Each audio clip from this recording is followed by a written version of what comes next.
It's the Ross Tucker Football Podcast. Oh, yeah, it is. But it's not just any Ross Tucker Football Podcast. It is a Monster Monday, presented, of course, by DraftKings. I'm Ross Tucker, former NFL offensive lineman, 5 teams, 7 years.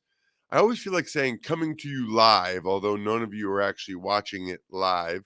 Coming to you live from a hotel room in Green Bay, Wisconsin. Your boy is on the call tonight for the Packers and the Rams with Kevin Harlan to finish off what's been an unbelievable weekend of football. Gosh, I love the NFL. Unbelievable weekend, by the way, for the Even Money podcast. Like, incredible so far. Hopefully you guys have been enjoying that as well. And it's a new week, and it's a holiday week, which means, number one, please make sure you're following my social media at Ross Tucker NFL or at Ross Tucker Pod, because I have not one but 2 Madden codes. I'm going to probably give them away tonight. Probably give them away from the press box. I'm sick of holding on to these things. So follow my social media, and I'll give them both away tonight. Looking forward to doing that, hopefully. Maybe I'll do that tonight. I'm thinking I am. Well, sometimes I get busy. And then we'll have other winners. We'll have a Spread the Word winner via social media. We'll have a sponsor confirmation email winner. Spread the Word winner this week. I'm going back to quote tweets. I like quote tweets. I like someone that, Jack tweets the show at Ross Tucker Pod, or I retweet it at Ross Tucker NFL, or I post something and you quote tweet it and you say, love this Greg Cosell episode, or this is the best 30 minutes of my day, or I don't care, whatever you honestly think. I'm not asking you guys to make something up, but that's who will be the Spread the Word winner. Sponsor confirmation email winner, very simple. Take advantage of any of the sponsors you hear me talk about on the show. Could be just sending me a picture of you drinking Labatt. Could be Simply Safe, Masterworks, AG1. I get a new one today that I'm like already obsessed with. Fitbod, it's amazing. And then you guys know I like doing the YouTube shout outs for you because it's just cool. It's cool that I can do a quick video, and I know you guys really enjoy them. So subscribe and make a comment. Even if you just say, hey, I'm just here for the shout out, please, Ross. YouTube.com/Ross Tucker NFL. It's Big Show time. The Big Show. All right, Ross, before we get into each of these games, what are your overall themes from Week 15 in the NFL? Wow, Jack, I mean, I almost don't know where to start, right? I mean, I guess I should start where I started, which was Saturday at 1, and it is cool. So the thing I love about standalone games is that it feels like we really are all watching the same thing at the same time. And especially on social media, it's like that shared experience. I really enjoy that. And so the first game of the weekend, well, I guess there was a Thursday night game, which was Seahawks Niners. But then of the weekend, since we last talked on this show, Saturday at 1, Colts at Vikings. And I not only witnessed, I called the greatest comeback in NFL history. I mean, Jack, think about that. NFL history. I was there. And it wasn't like it's the greatest comeback because it's the largest margin someone came back from, right? 33 points. But it was 33-0 at halftime. It wasn't like it was 33-0 early in the second quarter or whatever. It was 33-0 at halftime. So just to be a witness to history like that people will talk about forever, and me being able to be a part of it, it's just really special. It's really cool. And it's one of the things I love about broadcasting, like tonight's game with Kevin Harlan. I don't know what's going to happen tonight. Could be a terrible game. Could be an awesome game. Could be a really, really special, cool game. That's the thing.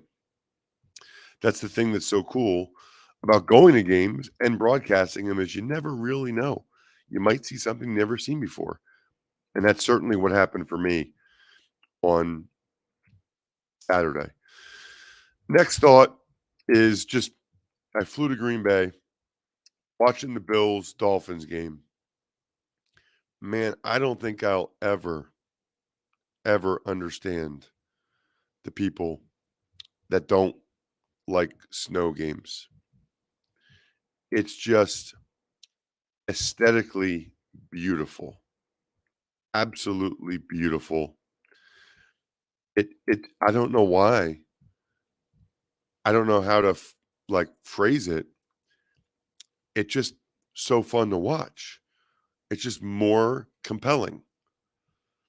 I don't know if that's conscious or subconscious, but it is. Which is why I tweeted we should all be rooting for the Bills to get home field advantage so that perhaps, we get to see some really special weather games in the playoffs.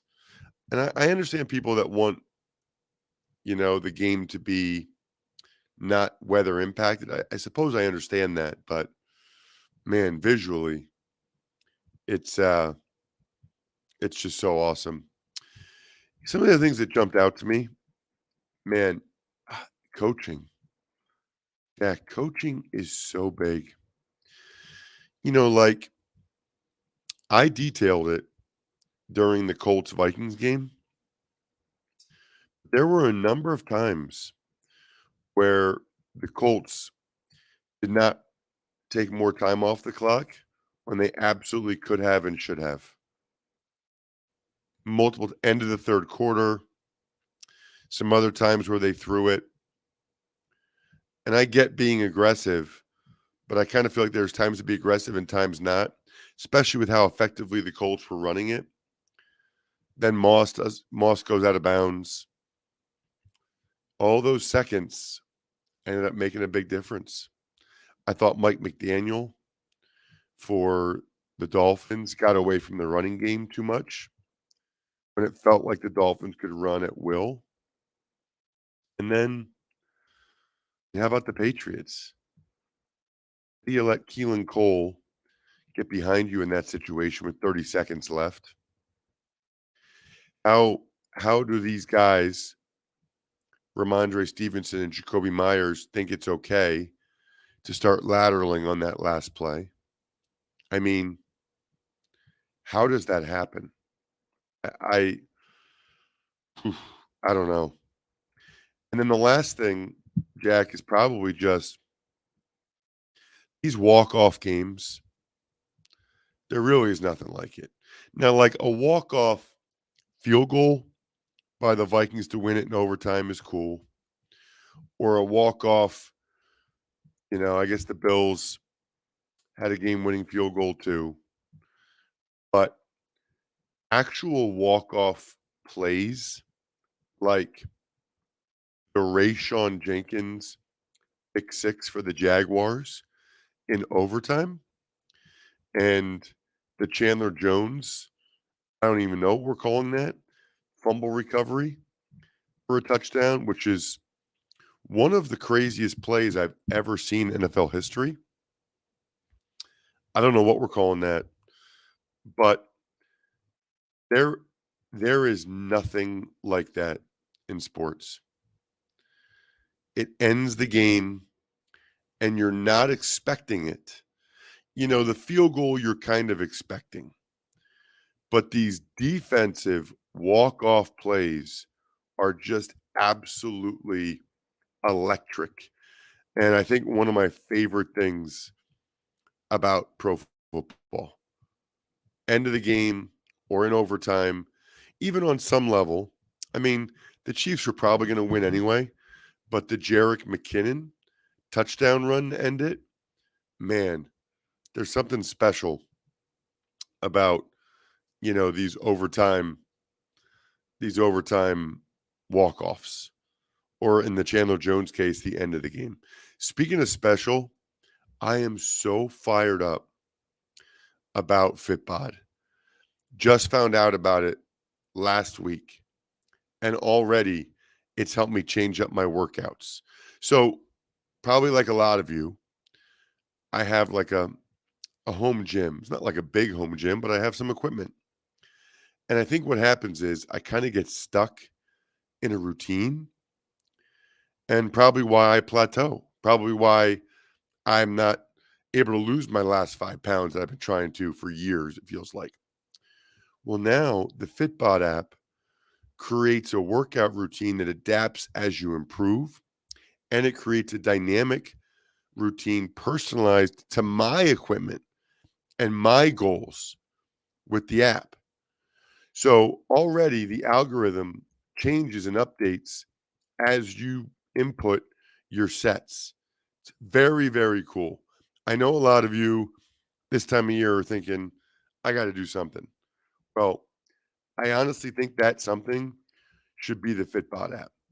Join the Fitbod app today and build a routine that grows with you without slimming down your wallet. Get 25% off your subscription or try the app free at fitbod.me/Ross. That's FITBOD.me/Ross. Also in the description below for the show. Fitbod.me/Ross. Tuck's Takes. All right, Ross, we'll start with the Vikings conducting the largest comeback in NFL history, overcoming a 33-0 first half deficit to beat the Colts 39-36 in overtime. Well, man, I mean, I have to start with this. That stadium's awesome. Hadn't been there since the Eagles won the Super Bowl. When we got in the booth, they had a personal sign that said, "Welcome Westwood 1 and Tuck Spreads." And it had the Tuck Spreads logo, Jack. And it detailed the pregame food, the halftime food. They had a special delivery to our booth at halftime of nachos, cheese curds, chicken sandwiches. I mean, they get an A+. The omelet station was incredible. The candy was ridiculous. They had awesome fruits. I mean, it was just extremely impressive. And whoever, I think they said his name was Ryan, everybody a part of it from the Vikings, whether it's the PR staff like John and Jeff and Bob and Carly, or Ryan the intern, or the Aramark folks that literally, Jack, all of the stuff's on my social media at Ross Tucker NFL, literally wrote me a thank you card for eating their food. Like, what is going on with the world? I mean, it was so good. Speaking of so good, the Colts totally dominated the first half. I mean, their defense was awesome. They have a block punt for a touchdown. They have a pick six for a touchdown. But then the second half, everything like flipped. You know, Cousins and the Vikings offense went nuts. I am really surprised that Colts defense gave up that many points. And by the way, and it was like Dalvin Cook, KJ Osborne, Justin Jefferson, all making huge plays. Cousins was amazing. The thing that's crazy is like Jalen Reagor twice caused Kirk Cousins interceptions. His only 2 interceptions by moving after he had settled against the zone, by stopping his route deep. And that was even when he was only in the game because Jefferson was out. It's unfortunate. I thought the Colts threw the ball too much in the second half rather than running it when they should have been shortening the game the whole time. Unbelievable comeback. Justin Tucker misses 2 field goals while the Ravens offense continues to struggle without Lamar Jackson, losing to the Browns 13-3. This is a really bad loss for the Ravens. Now they're a game behind the Bengals. The Ravens were running it very well. I have no idea, none, why they threw it as much as they did. Tyler Huntley struggled, including a critical interception in the red zone when they were down 6-3. You mentioned Tucker missed a field goal, had another one blocked, both of which were critical at the time. Deshaun Watson wasn't great, but he made some important throws when they needed him, which was enough. Myles Garrett had a huge day for the Browns, such a good player. And ultimately, the difference, the Ravens only gave up 13 points, but they were 0 for 2 in the red zone, 0 for 3 on fourth down, plus those turnovers. And now they're on the outside looking in the AFC North. Josh Allen further proves that he isn't human, throwing for 4 touchdowns in a snowy victory against Miami 32-29. I thought the Dolphins really came to play. They really, I thought with the weather and all that stuff, they came to play. And that's another example right there where I thought the Dolphins were really running the ball down the Bills' throat, but they would go away from it at key times. And I thought it burned them. There were a number of times where I thought the Dolphins should keep running it. They didn't. They threw it. And it wasn't easy for Tua in those conditions. Tua's a good quarterback, but you watch how early he has to throw the ball and just the different path of the ball as compared to Josh Allen. And you see just how much smaller of a margin for error there is for Tua. So Dolphins ended up settling for too many field goals. Josh Allen did what he did and did what he does. His arm, his legs, as usual. He is way too loose with the football, though. Way too loose for the football. I loved him diving over the top for the 2-point conversion to tie it. That was obviously insane. But he's way too loose with the football at times. And you feel like that's going to cost the Bills again in the playoffs. I can't say I was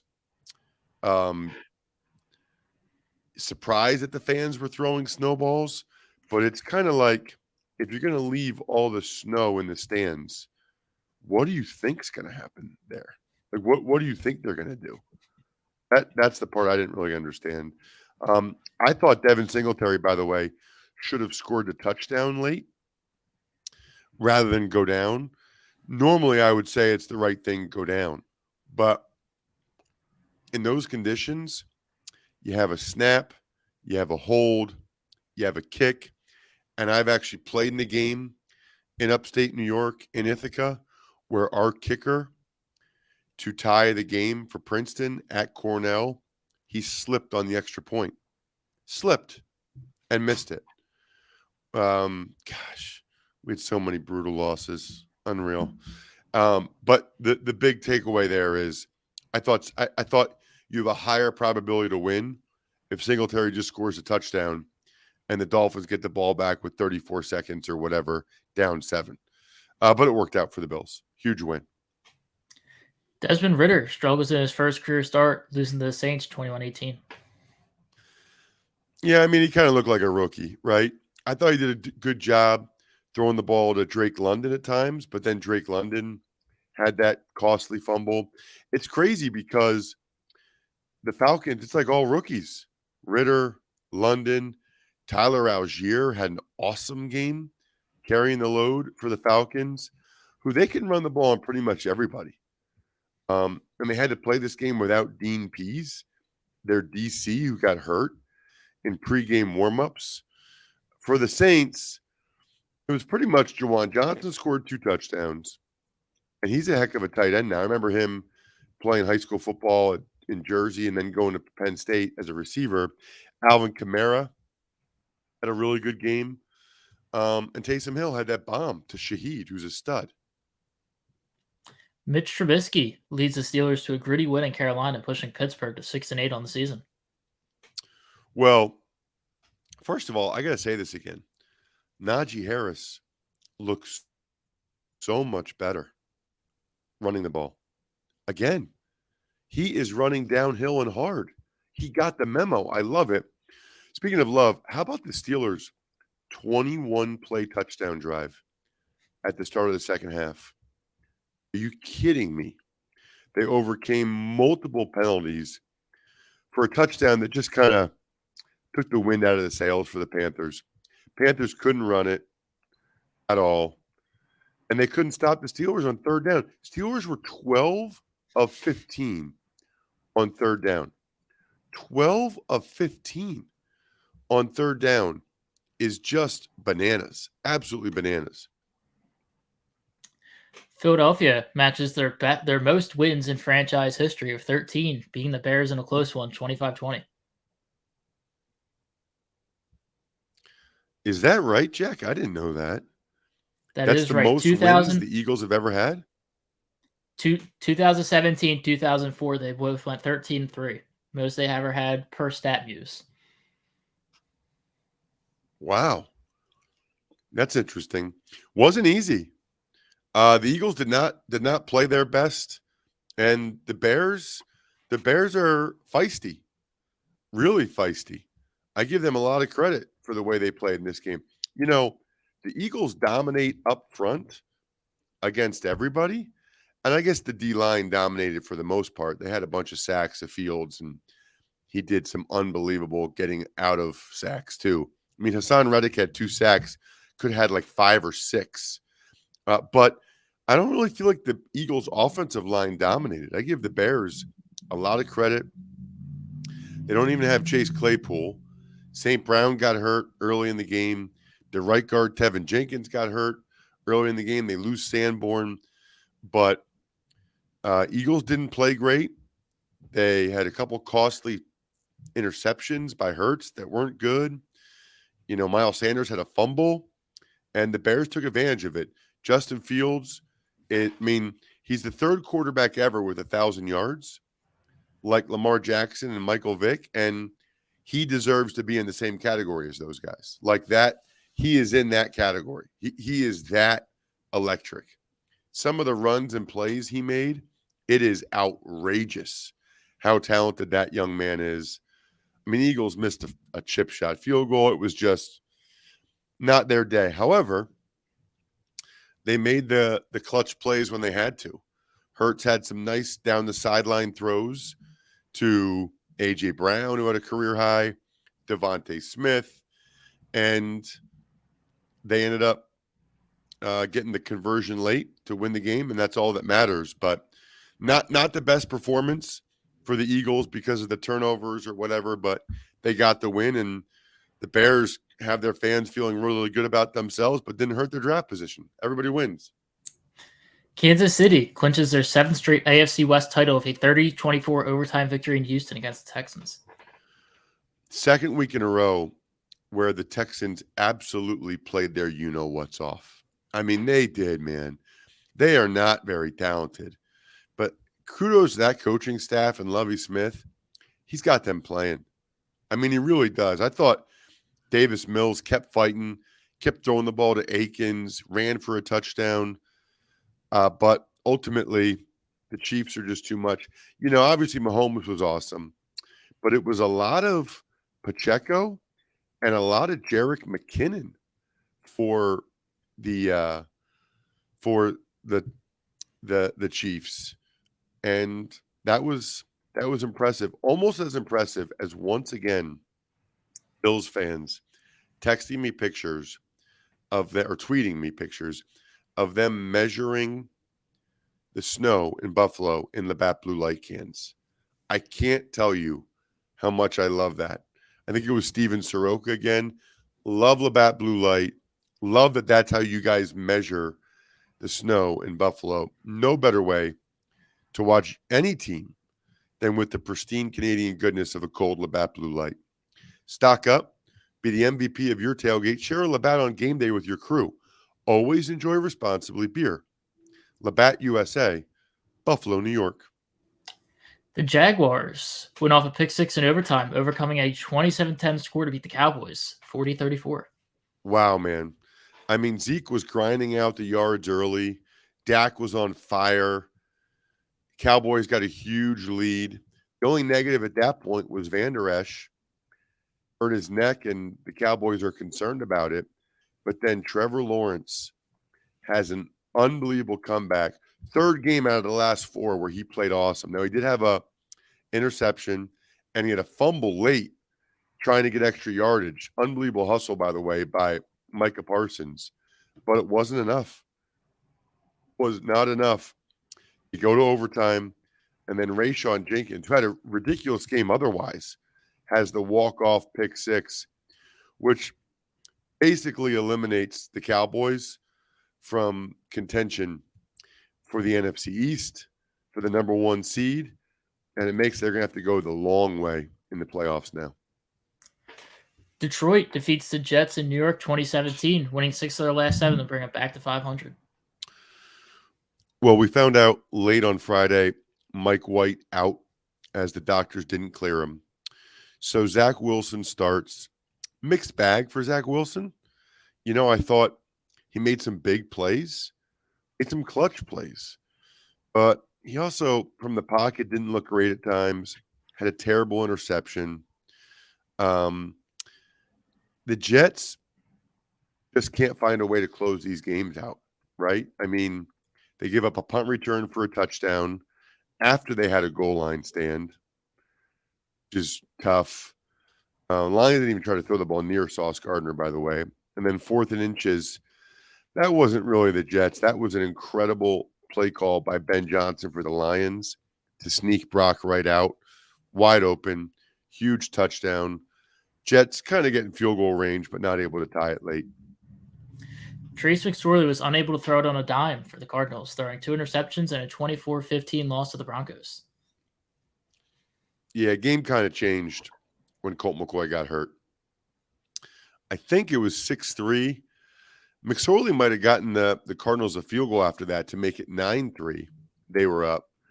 And to that point, the game had all been about Arizona's defense, especially J.J. Watt, who had an unbelievable game, getting all over Brett Rippon as Russell Wilson was out. But in the second half, Brett Rippon was pretty solid. They moved the ball, scored 3 touchdowns, at least 2. Latavius Murray had a big day. Cardinals defense kind of wilted in the second half.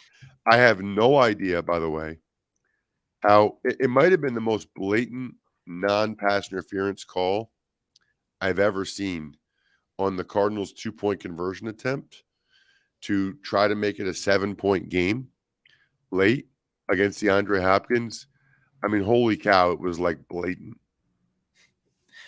New England literally throws the game away, tossing a lateral to the Raiders, who went off another walk-off, 30-24. Raiders had both Darren Waller and Hunter Renfrow back.